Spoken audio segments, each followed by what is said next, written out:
Right. That's why the Bible says in Ecclesiasticus, they that love the Lord will never disobey his word. Right, so he's quoting the Apocrypha there, and I just want to touch on the Apocrypha quick, right? So, I got a couple points here why we reject the Apocrypha, right? Point one is, well, if you have to go to the Apocrypha to prove your doctrine, then your doctrine is whack right off the bat, right? So that's point one. Point two is the New Testament never quotes the Apocryphal books as it was written, like it does with the other Old Testament books, right? And that's why the Old Testament, part of the reason why the Old Testament books are canon, right? The Apocrypha was written in the 400 silent years between the Old and New Testament, right? And then also the next point is the Apocrypha has always been rejected by the Jews, right? And the Jews were kind of like the keepers of the Old Testament, right? And they always rejected the Apocrypha as inspired, right? And that's what the Apocrypha actually means, is that's the literal meaning of the word Apocrypha, is doubtful authenticity, right? So that's that. And then one final note on the Apocrypha too is even if it was legit, it's part of the Old Testament, so we don't need it for salvation, right? Because the Old Covenant is obsolete. Amen. So and on that note, every doctrine that we keep, you guys, for salvation should come from the New Testament, because the Old Testament is obsolete. If you try to mix match them both, you'll end up all confused like these Black Hebrew Israelite dudes, right?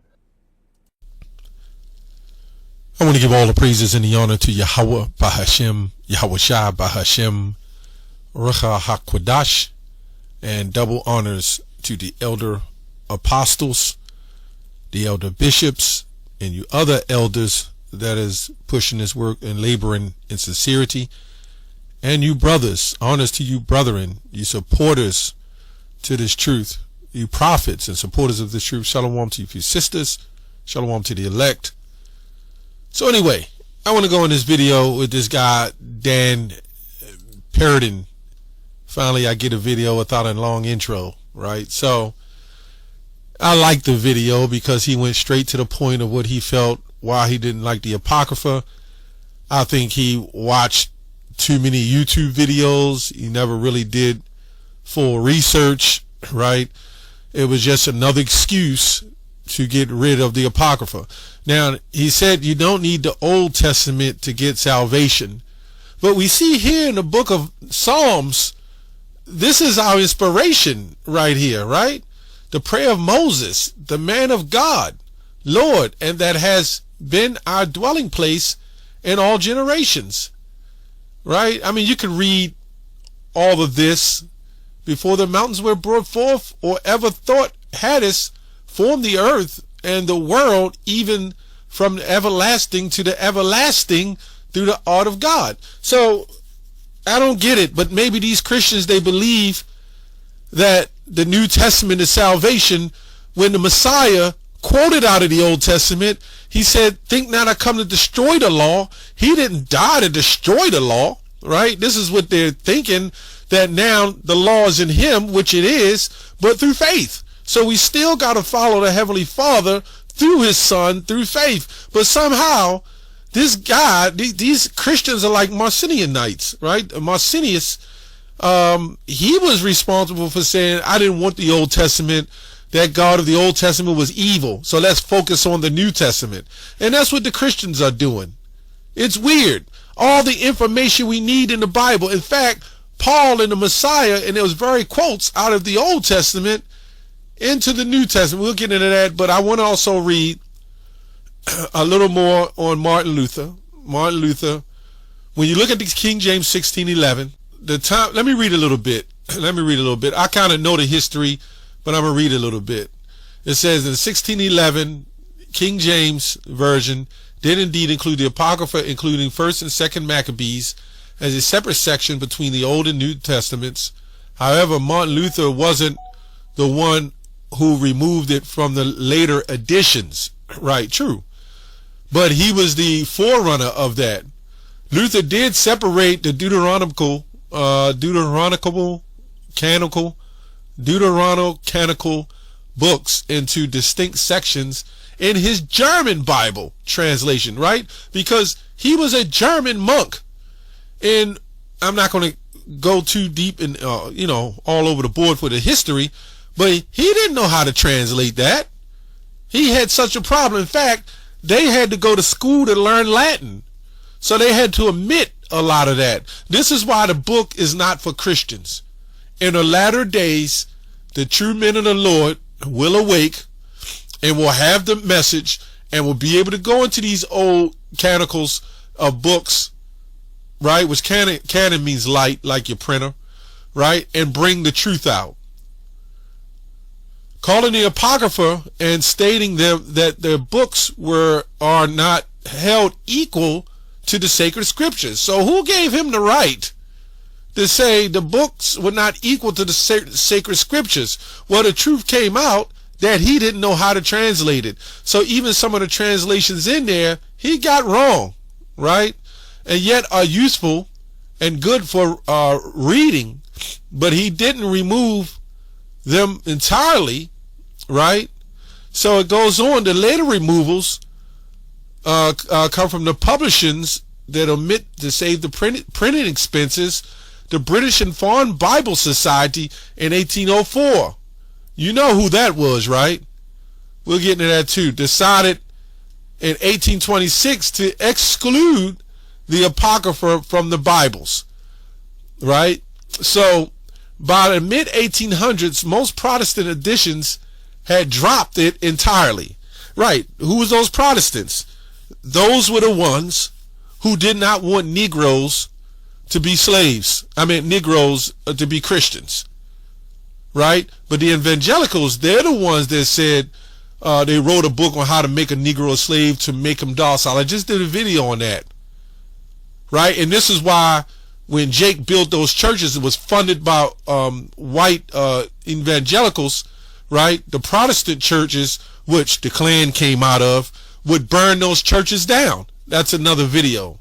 So Luther did initiate the separation of the questioning of the canonical status. So let's go here, right? Remember the 1800s. I don't think I'm going to be able to read all this. It's a lot. Christianity generally emphasizes the relationship between the nature of God specifically. Let me go here. That was the wrong one. It says here, the slave Bible was created by the British missionaries, planters in the Caribbean, first published in 1807. Right? However, their names of the specific editions of authors are not mentioned in historical records. So, before we go further, let's go here and get Revelation 22 real quick. Remember, this book is really only for the Israelites, starting with the elect. That's it. This is why it was lost to us. And this is why now that we've awakened, we have that edition. Because we were asleep, it makes more sense now.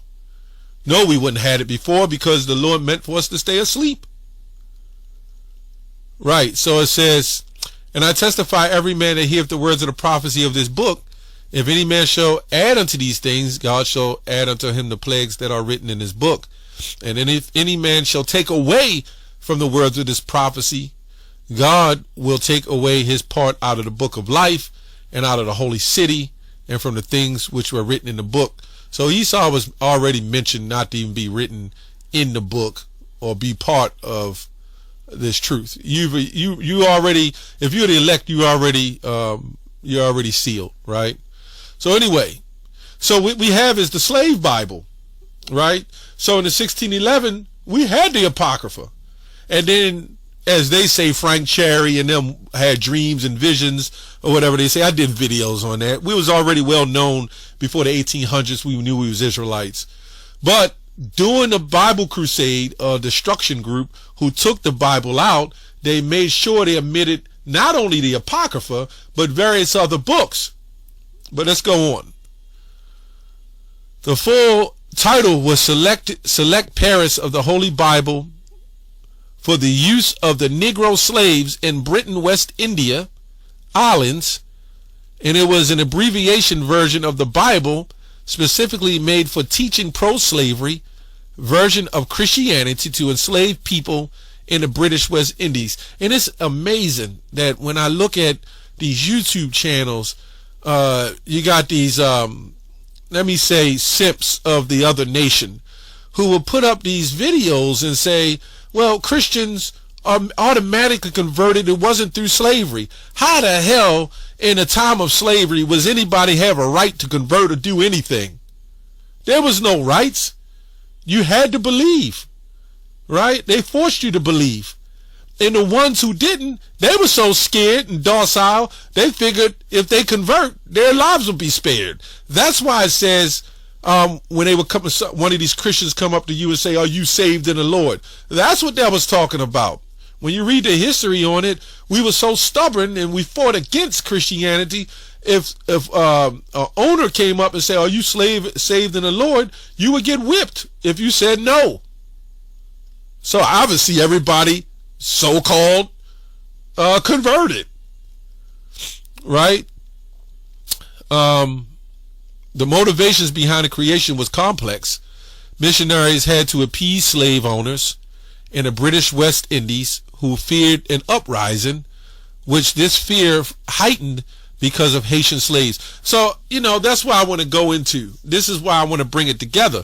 Because at that time, we had the Apocrypha, but they decided to take it out, starting with Martin Luther and various others, right? And then you had some that didn't even want the Old Testament. That's when they start introducing their universalism, which really goes back, way back in time. This is nothing new, how they was already, you know, even our own people, you know, was always enforcing holidays and so forth and so on. So my whole point is, by the time the 1500s came, yeah, the Apocrypha was in there, and it was not meant to be taken out. But King James, he kept it in there because it was already written.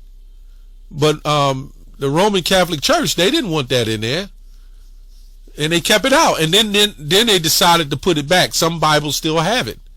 So anyway, let's go into. So I just wanted to touch on a little history on that. The fact that the Bible, it wasn't canonical because a lot of them German, not only him, not Eusebius, it was another one, can't quite remember his name, but they had him, I can't remember his name, Erasmus, I think his name was Erasmus, who also broke it down right on the Holy Trinity. It says it was the water and the blood and the Spirit. And then they said the Father, the Son, and the Spirit. And they got mad at him and he had to put it back. Remember, these are a lot of German scholars who some had things right and some things had it wrong. Right? Joel 2:32. This is in the Old Testament. And it shall come to pass that whosoever shall call upon the name of the Lord shall be delivered. For in Mount Zion in Jerusalem shall be deliverance, as the Lord hath said, and a remnant of whom the Lord shall call. The Old Testament was a basis foundation. That's why we go to Hebrews 10. Let's go to Hebrews 10 and 7. This is what it says. Then said, Lo, I come in the volume of the book. It is written of me to do the will, O God. So this goes back to the book of Psalms. Then I said, Lo, I come in the volume of the book. It's written of me. See, Paul and the Yahushua and the disciples, these quotes, men of the Lord in the Bible, these quotes, a lot of them came out of the Old Testament. He was just bringing it back to the Israelites who believed, right, the Jews, but he wanted to institute the faith in the Messiah because they were all practices of the law. So what Paul and let me say Yahushua did, he quoted things from the Old Testament, like this people speak sweetly with their lips, but their hearts are far from me. He put that in there, right? Quoting after the Father, because they're doing the same thing that they did according to the Old Testament. Anyway, that's what you see in Hebrews 10. Let's go to Romans 9:26. This is what Paul quoted. This is what Apostle Paul quoted, Romans 9:26. And it shall come to pass, let me talk to 25, as he saith at OC, which go to Hosea, I will call them my people, which were not my people, and my beloved, which were not my beloved. And it shall come to pass that in the place where it was said unto them, ye are not my people, there shall be said unto them, ye are the sons of the living God. This also proves that Christians lack in prophecy. They have no idea what prophecy is. All they believe is in white Jesus with long stringy hair and a bed sheet and some Payless shoes on coming to save their ass. That's all they think. But when you go to Jeremiah 51, Isaiah 13, and various other places of the Bible, when it talks about Babylon, the daughter of Babylon, Isaiah 47:1, when it says, come down and sit in the dust, ye virgin daughter of Babylon. You know, these prophecies, that's why we're the prophets. And you Christians, you're not prophets. You have no idea what's going on with the Bible, and you don't need the Apocrypha because it ain't for you. Right? So let's go back here. Romans 9:26 to prove it. It says in Hosea 1:10, as he said in OC, yet the number of the children of Israel shall be as the sand of the sea, which cannot be numbered. And it shall come to pass in the place where it was said unto them, ye are not my people, there shall be said unto them, ye are the sons of the living power. So when we go back to Romans 9:25, and we jump on down to 27, it says, Isaiah, which goes to Isaiah, also cried concerning Israel, though the number of the children of Israel be the sand of the sea, which a remnant shall be saved. Now what do we see in there? Let me go down here. A remnant shall be saved. Let me go up here. It's various other examples. For he will finish the work and cut it short in righteousness, because a short work will the Lord make upon the upon the earth. Now when you read Romans 15:7, let me go there. I think it's 15. I forgot which verse it is. It's 15:7 or 27. I think it's 27. 3, 4, 4. For whatsoever thing are written aforetime were written for our learning, that through patience and comfort of the scriptures we might have hope. So we can also, it's so many scriptures. Oh boy, we can go into what I read before, as he said also Isaiah have said, that actually quotes to Isaiah 10. That goes to Isaiah 10. Let me see if I can get that real quick. Isaiah 10. And is it 10? Let me see. We go through this so much. Let me see where I'm at. Yep. 10 and 20. And it shall come to pass in that day that a remnant of Israel that are set escaped the house of Jacob shall no more stay upon him that smote them, right? But shall stay upon the Lord, the Holy One of Israel in truth. So now what I want to do is jump to the Maccabees, which even the New Testament does mention parts out of the Maccabees, like certain things like the holy days. So, and with Yahushua, they say Yahushua, what you call Jesus, is not mentioned in there, but there was things of him mentioning, being mentioned of the days, the holy days that he followed. So we go to First Maccabees, right? Alexander, the son of Philip, Macedonia, of the land of Kittim, who had defeated King Darius, Persia. Basically, if you read the story, he conquered that part of the Western known world. And then what he did, I'm gonna just kind of scroll through to give you the insight. He had his generals, which was more than 4. You had Antiochus and some others, but mainly Ptolemy, Lysimachus, I think, Cassandrus, and Seleucus. And then when you go on down, Antiochus, Epiphanes, king of Antiochus, it says he came out of the root, right? Rome, he had been a hostage in Rome. He began to reign 137 years of the kingdom of the Greeks. Okay, in those days, certain renegades came out from Israel. So really, when you get to this story, this also talks about Antiochus in Egypt. When Antiochus saw the kingdom was established, he determined to become king of the land of Egypt, right? Just like Ptolemy, the Ptolemaic Empire, who also conquered Egypt. So you see that this is how it's going. And then you go on down here, it talks about the persecution of the Jews, right? I'll just go through a little bit. This is another translation, but you get the point. On every side of the sanctuary, they said innocent blood. They even defiled the sanctuary because them of the residents of Jerusalem fled. She became a dwelling of the strangers, right? And in this verse, it just talks about how it says many even from Israel gladly adopted the religion. They sacrificed to idols and profaned the Sabbath. And the king sent letters by messengers to Jerusalem and the towns of Judah, and he directed them to follow customs strange to the land, right? This man hung children, women. He did all kind of wickedness. So this shows you that the transatlantic slave trade had to be us, because they did the same thing to us then. Just like in the time when the Syrian woman ate in Syria, when the Israelite woman ate her child. When you go up to 70 AD, the same similarities. Even the yokes of iron in Babylon, and you see it, similarities. You see the same thing here. This is our history of what happened to us, and why Paul had to try to bring us and convert us back, because we became strange. That was that wild olive tree that was broken off. It had to be a part of it to be broken off. It's another video, but let me get this real quick. Hebrews 8:10 before I close. For this is the covenant that I will make with the house of Israel after those days. So this is all relevant to the Old Testament. It says it over here in Jeremiah 31, by the way. Same thing. This is all quoted from the Old Testament. It's crazy for a Christian to say the Old Testament don't matter. That's weird. You other Christians, you ought to have this man sanctioned and fired. He ought to be penalized.